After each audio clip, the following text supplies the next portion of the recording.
자, 우리 옆에 있는 분들에게 축복하는 시간 같습니다. 사랑하고 축복합니다. 예수님과 동행합시다.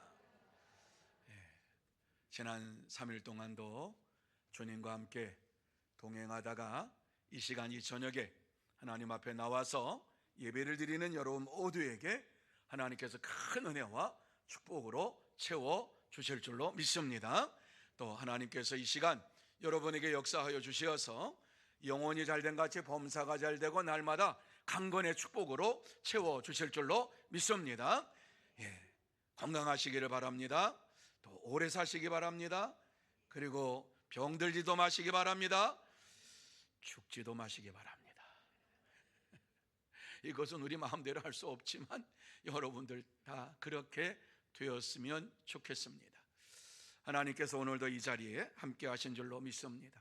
오늘 이 말씀을 이제 누가 봉사할 일꾼인가 하는 것을 함께 나누고자 합니다. 주제로 요 앞에 9절 15절부터 우리가 봐야 되는데 15절부터는 이제 가룟 유다에 대한 이러한 이야기가 나와요. 그래서 그거는 빼버리고, 그리고 가룟 유다를 우리가 이 시간에 나눈다고 하는 거 큰 은혜가 되지 않을 것 같아서 가룟 유다는 빼놓고 이제 마띠아를 뽑는 이러한 주의 사도 가운데 한 사람을 어떻게 세웠느냐 하는 이러한 말씀을 우리가 보았어요. 여러분, 이 말씀 속에서 제비를 뽑아서 하나님의 뜻이 무엇인가를 분별했다라고 하는 말씀을 우리에게 주시고 있습니다. 제비를 뽑는다라고 하는 것, 어떻게 보면 참 어리석은 일 같아요. 그리고 어떤 사람이 주의 일꾼이 될 것인가, 이와 같이 제비를 뽑지 아니하고 그냥 이렇게 사람들을 봐가지고 그 중에서 뽑으면 참 좋을 텐데, 오늘 이 말씀 보면은 하나님의 뜻을 이루기 위하여서 제비를 뽑아라 하는 이러한 말씀을 주시고 있어요. 그런데 제비 뽑는다고 하는 것은 하나님의 뜻을 이루어가는 하나의 방편이었다라고 하는 것을 우리는 성경을 통해서 보게 되지요. 레위기 16장의 말씀에 보면은 제사 드릴 때에 속죄 제물을 갖다가 이제 두 염소를 택하게 되는데, 한 염소는 잡아서 하나님 앞에 이와 같이 제사를 드리고, 하나는 이제 광야로 내보내면서 이제 우리의 모든 죄를 가지고 나가라 그래가지고 그것을 살려두지요. 그런데 어떤 것을 이와 같이 제사를 드리고 어떤 것은 광야로 이와 같이 내보낼 것인가 하는 것에 대하여서 분명하게 말씀을 하고 있는데, 제비를 뽑아가지고 둘 중에 하나, 그러니까 어떤 것, 그 제비 뽑아가지고 하나는 제사, 하나는 풀어주고 이렇게 하는 그러한 것이 레위기 16장에 나타나요. 뿐만 아니라 여호수아 18장 그리고 여호수아 전체를 보면은 이제 가나안 땅에 들어가서 그 가나안 땅을 분배를 하는데, 어떻게 분배를 했느냐, 그 지경을 따라 가지고 다 지역을 정해 가지고 각 지파별로 이와 같이 그 지경을 하는데, 제비를 뽑아서 지경을 이와 같이 나누었다. 그리고 각 지파의 가족들에게 어떻게 땅을 나누어 줬느냐, 그 땅을 나누어 준 것은 이제 한 지파가 나오면 베냐민 지파라, 베냐민 지파가 나오면 베냐민 지파의 가족대로 이와 같이 가장들이 다 나와가지고 제비를 뽑아서 그 땅을 나누었다, 이렇게 성경은 말씀을 하고 있습니다. 정말 하나님께서 이스라엘 백성들에게 땅을 분배하는 데 있어서 불평 불만이 나오지 않도록 하시기 위해서 하신 것이구나. 여러분, 만약에 강압적으로 하나님께서 자, 이 땅은 네 땅, 이 땅은 네 땅 하면서 이렇게 나누어 줬다라고 하면은 그것 때문에 문제가 날마다 생겼을 거예요. 그리고 날마다 하나님을 기도했을 거예요. 나는 왜 저 사람보다 덜한 이 척박한 땅을 받았습니까? 그럼 날마다 하나님 앞에 기도했을 거예요. 그런데 이제 그러한 문제를 없애기 위하여서 가족들 가장이 나와서 제비를 뽑아가지고 그 땅을 나누었더라. 왜? 자기가 제비 뽑은 게 자기가 그 뽑은 대로 그것을 이제 그 땅을 차지했으니까 책임은 자기가 더 지는 거니까. 그래서 여호수아 18장에 보면 땅을 분배할 때에도 제비를 뽑아 나누었다 이렇게 말씀하고 있어요. 역대상 24장에 보면은 아론의 후손들 가운데에서 누가 이 제사장의 직분을 감당해야 될 것이냐 하는 것에 대하여서 문제가 생겼어요. 각 지파별로 그러면 너희들이 나와가지고 지팡이 하나씩 다 가지고 나와라 그렇게 얘기를 했어요. 지팡이를 다 가지고 나오라 그래서 그 속에서 꽃이 피는 이 지팡이가 아론의 후손, 이 아론의 지팡이에서 꽃이 피었어요. 아론의 후손들 가운데에도 그러면은 누가 이와 같이 제사장으로서의 일을 감당할 건가? 그들이 나와가지고 아론의 이 가족들 가운데에서 나와가지고 이와 제비를 뽑아가지고 제사장의 직분을 담당하게 했다라고 말씀하고 있어요.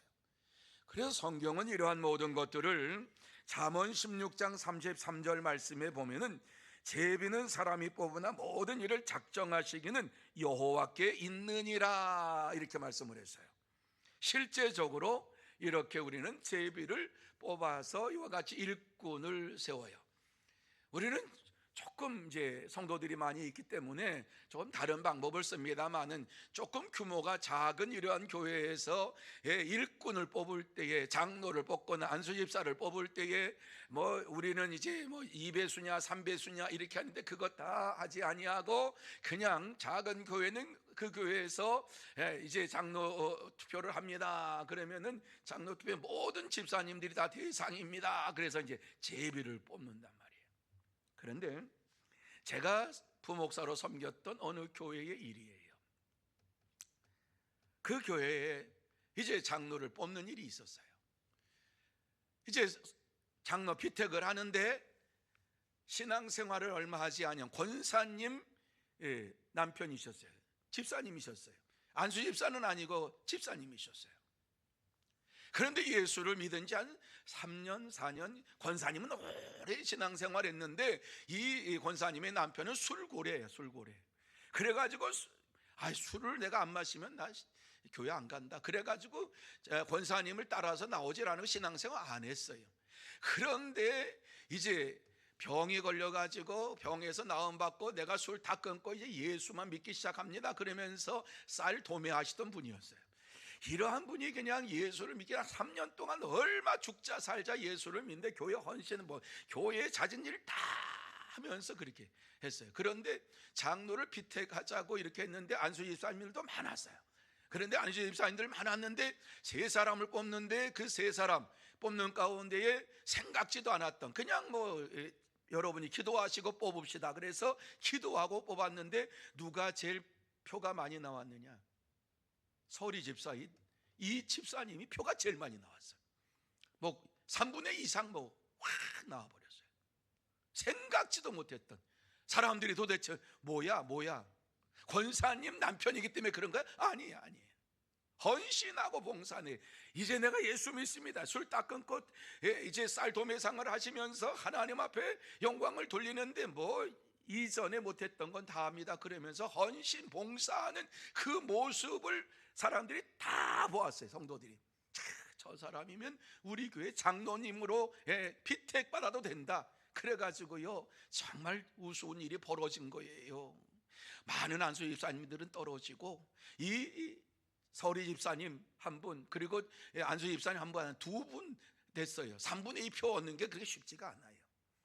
그래가지고 그 교회가 도대체 이거 뭔 일이야 그러면서 그랬는데 우리가 잘못한 거야 뭐야 막 이렇게 얘기해. 잘못한 거 아니에요. 하나님의 뜻대로 모든 것이 이루어졌어요. 그 이후에 얼마나 변하지 아니하고 헌신하며 충성하는지 하나님의 일꾼으로 그렇게 뽑혀가지고 일하는 이러한 모습을 보았어요. 자, 오늘 이 말씀 속으로 돌아가서 보면 이 말씀 속에 보면 사도들 가운데 11사도 이와 같이 가룟 유다는 같고 그 11사도에서 하나를 더 이제 뽑아야만 되는데 제비를 뽑아서 마띠아를 이와 같이 세웠다. 유다의 자리, 가룟 유다의 자리에 누구를 세워야 할 것인가 하는 것을 하는데 제비를 뽑았다라고 말씀하고 있어요. 이 시간 본문을 보면서 누가 주님을 위하여 교회의 봉사할 일꾼인가 하는 것을 생각을 하면서 누가 우리 중에 주의 몸된 교회를 섬길 일꾼이 되어야 하는가, 진짜 일꾼으로서 일꾼이 되려면 어떻게 해야 하는가 하는 것을 나누면서 은혜를 받는 시간이 되기를 원합니다. 자, 그러면 누가 우리 중에 진짜 주의 몸된 교회에 봉사할 일꾼으로서의 이러한 모습을 가지고 있습니까? 어떠한 자가 이러한 참된 봉사의 일꾼이 되어야만 합니까? 오늘 이 말씀 보면은 예수님과 함께 생활하는 자가 교회의 일꾼이 되어야 한다라고 하는 말씀을 우리에게 주시고 있어요. 자, 21절과 22절 말씀에 보면은 요한의 세례로부터 우리 가운데서 올려져 가신 날까지 주 예수께서 우리 가운데 출입하실 때에 항상 우리와 함께 다니던 사람 중에 하나를 세워, 이렇게 말씀을 하고 있는 것을 보게 됩니다. 가룟 유다 대신에 누가 사도 가운데 한 사람으로 어떤 사람을 세워야 할 것인가 라고 하는 것을 말씀하고 있는데, 예수님께서 요한의 세례를 받으시고 부활 승천하실 때까지 우리와 예수님과 함께 있었던 사람이어야 한다라고 하는 말씀을 주시고 있어요. 한마디로 말씀을 드려서 예수님과 함께 동행하면서 생활하면서 살았던 사람 가운데에서 사도가 그들 예수님과 함께 살았던 그 사람 가운데 한 사람 사도를 택해야 하겠다라고 하는 말씀입니다. 그렇습니다. 참된 제자, 주의 일꾼은 예수님의 사역을 이해하고 인격적으로 예수님을 믿고 예수님이 그리스도이신 것을 확신하며 동행하는 사람이 주의 일꾼이 되어야 할 것을 말씀하고 있어요. 여러분, 주의 일꾼이라고 하는 것은 예수님이라고 하면 어떻게 하셨을까 하는 것을 먼저 생각하는 것이 예수님의 주의 일꾼이에요. 예수님과 동행하면서 예수님께서 도대체 이 일을 어떻게 하실까? 예수님께서는 이 일을 어떻게 해결하셨을까? 이것을 생각하면서 예수님과 동행하는 사람 가운데, 주님과 동행했던 사람 가운데 한 사람을 뽑아야 되겠다라고 하는 말씀입니다. 다시 말씀드려서, 지금 사도로 한 사람을 세우기 위하여서 예수 그리스도의 고난과 죽으심과 부활과 승천을 보았던, 그리고 우리와 함께 믿음 생활을 했던 이러한 사람 가운데 한 사람을 택해야 하겠다라고 하는 말씀입니다. 저는 이것을 신앙 고백이 바른 사람, 예수가 누구신가 하는 것을 분명히 아는 신앙 고백이 바른 사람을 사도로 뽑아야 된다라고 하는 이런 말씀으로 해석을 해요. 왜냐하면 사도들이 예수님을 따라다니면서 모든 사역을 보았어요. 예수님께서 고난당하시고 십자가에 죽으시는 그 모습까지 보았어요. 그런데 어때요? 다 도망쳐 버렸어요. 예수님과 함께, 내가 주님이 죽을 때 나도 함께 주님과 죽겠습니다, 베드로가 그렇게 당차게 얘기했다가 예수님 앞에 혼났죠. 네가 내가 하는 말이 뭔지를 모르고 있다. 그렇게 예수님과 내가 함께 죽겠습니다, 그러니까 다른 제자들도 우리도 죽겠습니다 뭐 이렇게 했다가 예수님께서 십자가에 돌게 다 도망가 버려요. 다 도망갔어요. 이러한 것을 생각해 볼 때에 예수 그리스도의 고난과 십자가의 죽음과 부활과 승천을 보면서 다시는 도망가지 아니할, 어떠한 고난이 와도 도망가지 아니할 이러한 사람을 사도로 이와 같이 세우기를 원했던 것이에요. 주님께서 원하는 것은 바로 그것이지요. 단순히 예수 믿고 인격적으로 예수님을 모셨다고 해서, 영접했다고 해서 사도의 반열에 세울 수는 없었다라고 하는 거지요. 예수님의 12제자를 사도로 이렇게 말씀하셨는데, 그들이 예수님이 어려운 일을 당하니까 다 도망쳐 버리니까, 예수를 내가 믿습니다, 내가 영접합니다, 아무리 입술에 고백을 하고 마음에 이와 같이 고백했다 할지라도 주의 일꾼으로서 이와 같이 택하기는 힘든 거였어요. 왜? 그렇게 신앙 고백하고 도망쳐 버렸기 때문에. 그러니까는 사도들이 경험을 따라서 이제 분명하게 이러한 예수님의 모든 것을 다 보고 지금 우리와 함께 이 고난도 다 겪고 예수님의 부활도 다 본 이 사람들 가운데 한 사람을 택하여서 사도의 직분을 주는 것이 마땅하다, 이렇게 얘기를 한 거예요. 그러니까 주의 일꾼은요, 분명한 신앙 고백을 가지고 있어야 돼요. 베드로가 그랬던 것처럼 주는 그리스도시요 살아계신 하나님의 아들이십니다라고 하는 신앙 고백을 했던 것처럼 분명한 신앙 고백을 가지고 주님을 따르는 자, 주님과 함께하는 자가 이와 같이 주의 일꾼으로서의 사명을 감당할 수가 있는 거예요. 예수님을 인격적으로 만나고 자기의 신앙 고백을 분명히 하고 내 생명이 끊어지더라도 주님과 함께 살기 원합니다 라고 하는 이러한 분명한 신앙 고백을 가진 자를 주의 일꾼으로 뽑아야 하는 거예요. 그저 주님을 인격적으로 만났다고, 예수를 믿는다고 주의 일꾼으로 세웠다가는 엄청난 일이 벌어져요. 그래서 교회 안에 싹군 이러한 자들이 많잖아요. 주님을 위해 살겠노라고 입술로는 고백하지만 실제로는 주님을 위하여서 하나도 감당하지 않으려고 하는 이들이 많이 있잖아요. 현대에는 더 그렇잖아요. 그래서 큰 교회에 성도들이 막 많이 몰린다 그러잖아요. 왜요? 일 안 하고 그냥 가서 예배 살짝 드리고 오기 위해서. 일을 안 하면 신앙이 성장을 안 하는데 그렇게 생활하고 싶어서, 봉사하고 헌신하고 하는 일을 하고 싶지가 않고 그저 나 혼자 이 신앙생활 잘하고 그냥 주님 믿습니다, 그리고 말씀 듣습니다, 그리고 주님 앞에서 예배 드립니다, 그리고 그냥 돌아가는 이러한 신앙생활 하고 싶어서 이 시대는 주의 일꾼 되는 것도 싫어하는 거예요. 그냥 성도로 살다가 주님이 오실 때에 나 혼자 구원받으면 좋겠다, 이런 사람들이 교회 안에는 많이 있어요. 그러니까 옛날처럼 주를 위하여 헌신하며 주를 위하여 봉사하고 주님만을 의지합니다, 주님만을 섬깁니다 이러면서 헌신하는 이러한 일꾼들이 많이 사라졌어요. 그래서 오늘 이 말씀을 보면은 이와 같이 인격적으로 주님을 만나고 이와 같이 살아도 주를 위하여 살고 죽어도 주를 위하여 죽겠다라고 하는 이러한 헌신하며 주님과 동행하기를 다짐하는 자가 주의 일꾼이 되어야 할 것을 우리에게 말씀해 주고 있어요. 여러분, 주의 일꾼이 되려면은 먼저 예수님과 동행하는 삶을 살아야만 합니다. 예수님과 함께하는 삶을 살아야만 합니다. 뿐만 아니라 우리의 신앙 고백이 분명해야 돼요. 우리의 신앙 고백이 분명해야 돼요.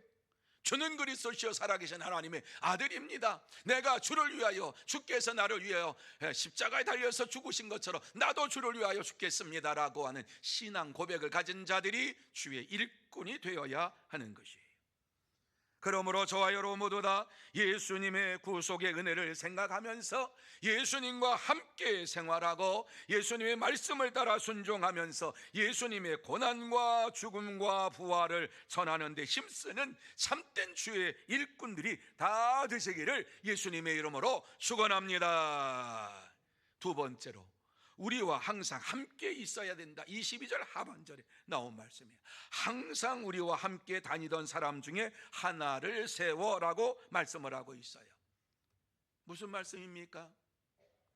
교회의 일꾼 주의 제자가 되기 위해서는 우리와 한 가지로 이와 같이 제자의 삶을 살면서 우리와 같이 제자들과 함께 살면서 주님의 모든 것을 다 보고 말씀 듣고 이와 같이 그 말씀 안에서 생활했던 그런 사람들의 사람 가운데 한 사람이어야 된다는 거예요.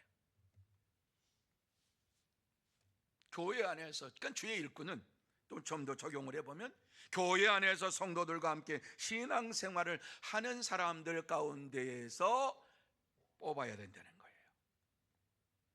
그러니까 우리와 항상 함께 있어야 된다는 것은 같이 신앙생활을 나눈 자 가운데에서 이와 같이 사도를 세워야 한다는 말씀이에요. 굉장히 중요한 말씀이에요.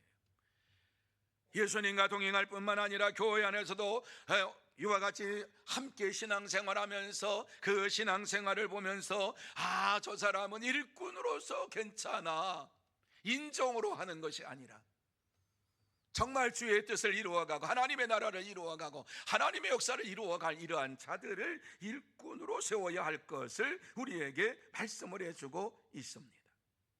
교회 안에서 생활한 사람, 교회 안에서 오랫동안 같이 제자들이 예수님을 3년 동안 따라다닌 것처럼 3년 동안 주님과 함께 다니면서 주님의 말씀과 기사와 이적과 능력을 다 보고 고난도 보고 십자가의 죽음도 보고 뿐만 아니라 부활 승천하신 것을 본 사람들 가운데에서 이와 같이 주의 일꾼을 뽑아야 할 것을 우리에게 말씀해 주고 있어요. 자, 이러한 사람들은 칭찬받는 사람들이죠. 쉽게 말하면 교회 안에서 칭찬받는 자들을 교회 일꾼으로, 주의 일꾼으로 세워야 할 것을 말씀을 해주고 있어요. 물론 성령과 지혜가 충만한 것은 기본, 성령의 충만함을 받고 성령의 인도하심을 따라서 지혜롭게 생활하는 이러한 것은 기본이고, 그것과 플러스 칭찬받는 자여야 한다는 거예요. 칭찬받는, 인정받는 자여야 되는 거예요. 성도들에게 인정받는 자. 여러분, 이러한 자들이 주의 일꾼이 되고 교회의 일꾼이 되면은 그 교회에는 기쁨이 넘치고 은혜가 넘치고 감사가 넘치게 될 줄로 믿습니다. 이 말씀은 이미 주의 일꾼 된 우리들에게도 다시 한번 적용을 해보아야 하는 말씀입니다. 우리가 주님과 동행하는 이러한 믿음의 삶을 살고 있는가? 주의 일꾼으로 부름받았을 때에 부름받은 자들로서 이와 같이 교회 생활에 칭찬을 받고 살아가고 있는가? 교회를 위하여 헌신하며 교회를 위하여 하나님 앞에서 온전한 믿음의 삶을 살고 있는가? 아니면 그저 형식적으로, 아니면은 주일날만 와서 이와 같이 교인으로서의 이러한 삶을 살아가고 있는가? 우리가 주의 일을 위하여서 헌신하며 하나님 앞에 영광을 돌릴 때에 하나님이 기뻐하시는 줄로 믿습니다. 그러니까 주의 일꾼들은 믿음의 본이 되어야 된다는 말씀을 하고 있습니다. 이것을 우리와 항상 함께 있는 자 중에 라고 하는 말씀을 주시고 있어요. 여러분, 우리도 주의 일꾼으로서 주님과 함께 동행하면서 또한 온 성도들에게 칭찬을 받고 있는가 하는 것을 다시 한번 살펴보아야만 합니다. 진짜 믿음의 본이 되고 있는가?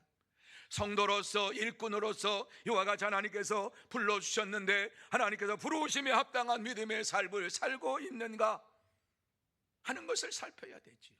혹여나 내 속에 부족한 것이 없는가 생각해보고, 부족한 것이 있다면 하나님 앞에 간구하며 기도하며 나의 연약함을 부르짖을 때에 하나님께서 그 연약함을 채워주실 줄로 믿습니다.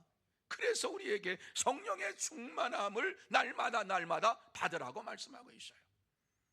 저도 그렇고 여러분도 그렇고.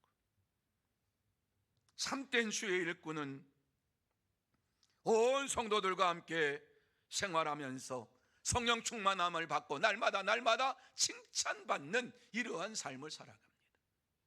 그러므로 저도 그렇고 여러분도 그렇고 날마다 성령 충만함을 받고 모든 성도들에게 칭찬받는 참된 주의 일꾼들이 다 되시기를 예수님의 이름으로 축원합니다. 세 번째로, 예수님의 부활을 전해야 한다. 굉장히 중요한 말씀, 22절 말씀 속에 나와 있지요. 우리와 더불어 예수께서 부활하심을 증언할 사람이 되게 하여야 하리라. 가장 중요한 것, 사도의 직분이 무엇이냐? 주의 일꾼에 해야 할 일이 무엇이냐? 우리와 더불어 예수께서 부활하심을 증언할 사람이 되게 하여야 하리라. 여러분, 예수의 부활을 전하는 사람, 예수님을 자랑하고 예수님을 전도하는, 예수님을 전하는 사람이 주의 일꾼이 되어야 되는데, 예수님의 부활을 전하는 사람, 여러분, 예수님께서 부활하셨다라고 하는 것은 기독교밖에 없어요. 예수님이 죽음에서 이와 같이 다시 살아나셨다라고, 그래서 부활의 종교라고 하는 것이 기독교를 가리켜서 부활의 종교라고 하지 않습니까? 그러니까 예수님께서 죽으셨다가 살아나셨다라고 하는 이 사실을 힘써서 전하는 자가 교회의 일꾼이 되어야 되고 주의 일꾼이 되어야 한다는 것이죠. 언제까지? 주님 오실 때까지. 여러분, 예수님께서 죽은 자 가운데 부활하셨다라고 하는 이러한 사실을 우리가 가지고 있으면서도 이 사실을 전하지 않는다라고 하면 우리는 주님의 일꾼으로서의 이러한 사명을 감당하지 않고 있는 것이죠. 주님께서 우리에게 믿고 맡겨주신 것이죠. 예수님께서 사망 권세를 깨뜨리고 부활하셨다라고 하는 사실을 네가 이제부터는 나를 위하여 전하라고 말씀을 해 주었는데, 그것을 알면서도 전하지 아니하는 것은요, 하나님의 자녀로서, 아니 하나님의 일꾼으로서, 주의 일꾼으로서의 사명을 감당하지 않고 있는 것이죠. 그러니까 교회에서 자꾸 전도하라고 하는 이유가 그거예요. 꼭 전도해야 됩니까? 주의 일꾼은 해야 된다고 말씀. 언제까지? 주님 오시는 날까지. 그날까지 내가 너와 항상 함께 있으리라. 그 염려하지 말고 해라. 그렇게 말씀하시는 거예요. 이러한 것을 우리가 생각할 때에 예수를 믿는 우리에게 더 이상 사망의 종로로 타지 말고, 내일 해야지, 모레 해야지, 이렇게 핑계대지 말고 주의 말씀을 순종하는 자가 되라고 말씀하고 있어요. 예수님의 부활을 전하는 자가 돼야 돼요. 여기 계신 분들, 지금까지 살아온 날보다 앞으로 살 날이 더 적은 날이 남았다고 저는 봐요. 한 150살까지 남으면은, 이제 150까지 사면은 여러분 가운데 아직도 많이 남았습니다. 그런데 제가 그렇게 말할 수는 없을 것 같아요. 한 100살 산다 하면, 오늘 장례식장 가니까는 그 장례식장에 91세 되신 분이 91세 되신 분이 돌아가셨는데, 80대, 70대 이렇게 돌아가셨어요. 최재호 성도가 갑자기 잠을 자다가 하나님의 부르심을 받았어요. 44살. 작년, 재작년 결혼한다고 막 얘기하고, 어떤 목사님이 저한테 물어봤어요. 거기에 그 최장로님 아들 그 최재호라고 있죠? 근데 우리 딸하고 선을 보려고 하는데 괜찮아요? 그래서 저한테 물어보니 제가 뭐라 그랬어요? 괜찮아요 그랬어요. 그랬는데 갑자기 하나님께서 어젯밤에 불러가셨어요. 안타까워요. 예수님께서 부활하셨다라고 하는 이 사실을 전하는 것이 지금 살아온 날보다 더 많지 않다는 거예요. 그러면 우리에게 주신 이 사명 감당하면서 주님 앞에 내가 이와 같이 복음을 전하다 왔습니다라고 하는 이러한 고백을 가지고, 이러한 신앙 고백을 가지고 가야 되지 않겠는가 하는 생각을 해요. 그러면서 우리에게 요한복음 5장 24절 말씀 속에 우리가 잘 알고 있는 말씀이지요. 우리는 사망 권세를 이긴 자다. 그리고 우리를 사망에서 생명으로 예수님께서 옮겨주셨다. 이렇게 말씀하면서 염려하지 말고 예수의 부활을 전하는 자가 되라. 이렇게 말씀을 하고 있어요. 자, 우리 요한복음 5장 24절 같이 한번 마음에 새기면서 읽습니다. 시작. 내가 진실로 진실로 너희에게 이르노니 내 말을 듣고 또 나보내신 이를 믿는 자는 영생을 얻었고 심판에 이르지 아니하나니 사망에서 생명으로, 믿으시면 아멘. 사망에서 생명으로 옮겼느니라. 옮겼어요. 이미 예수님께 죽으심으로 인해 우리는 사망 권세를 이겼어요. 우리가 죽는 것은 하나님 나라 가기 위해 죽는 것이지 심판받기 위해서 죽는 거 아니에요. 예수를 믿는 사람들은 사망에서 생명으로 옮겼느니라. 영원한 하나님 나라에 이렇게 들어가는 문이 사망의 문이기 때문에, 죽음의 문이기 때문에 그 문을 통과해서 영원한 하나님 나라에 들어가는 거예요. 얼마나 감사한지 몰라요. 사망의 종로로 타지 마라, 세상의 종로로 타지 말아라. 이미 저와 여러분이 사망 권세를 이겼고 생명을, 예수의 생명을 가지고, 영생의 생명을 가지고, 영원한 생명을 가지고 살아가는 하나님의 사람들입니다.